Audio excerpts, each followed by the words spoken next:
Alrighty, for this lesson, I just want to talk really quickly about headlines. You're going to run into a bunch of different headlines situations, and you're probably going to struggle a little bit over the early course of the semester, just running into stuff you're not too sure how to handle. Just keep in mind, we really understand that, and we'll give you guys the best advice as we go along, and hopefully, we'll just figure it out as we go along. But there's some basic stuff that I want to make you aware of, and a few things for sure that are important to me and I want to focus on right off the bat. So the first one is capitalization. What's capitalized and what's not? There's a couple different approaches to this. Associated Press style handles it where all kind of non-proper nouns within the text are lowercase. I take a little different approach. I guess I'm a snob. I go with the way that a book title goes, or the way the New York Times does their headlines. And what I like to see is every noun and verb in the headline is capitalized. The only things that generally are not capitalized are prepositions and articles. Alrighty.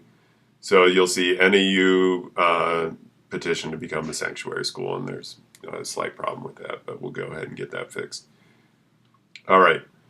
Second thing, I like to have verbs in my headlines so they describe what's going on.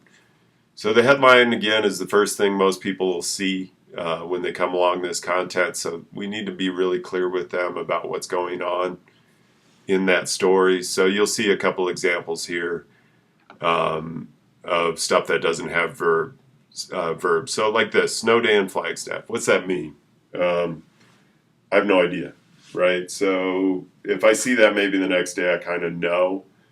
But I'd rather see something like snow closes schools in Flagstaff, or snow closes Flagstaff schools. All right. This is a really good one. Granite Mountain Hot Shots Memorial. Now that would be a proper noun, so that's always going to be capitalized.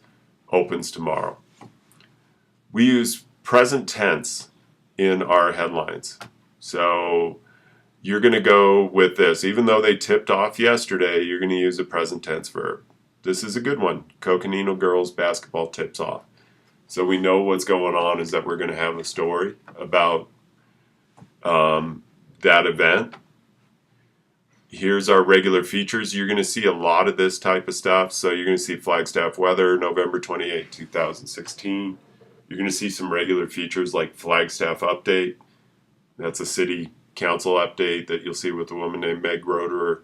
You'll see NAU updates with a woman named Kim Ott, and these are just interviews. But for those regular type of features, and for you Friday guys, you'll see the OT show, and we'll talk about handle those. But you're going to say NAU update, Flagstaff weather, OT show, and then the date. That's fine for those, especially for those types of regular features, because people will recognize those and know what they're all about. So here, one letter is going to make this a verb. So NAU petitions to become a sanctuary school.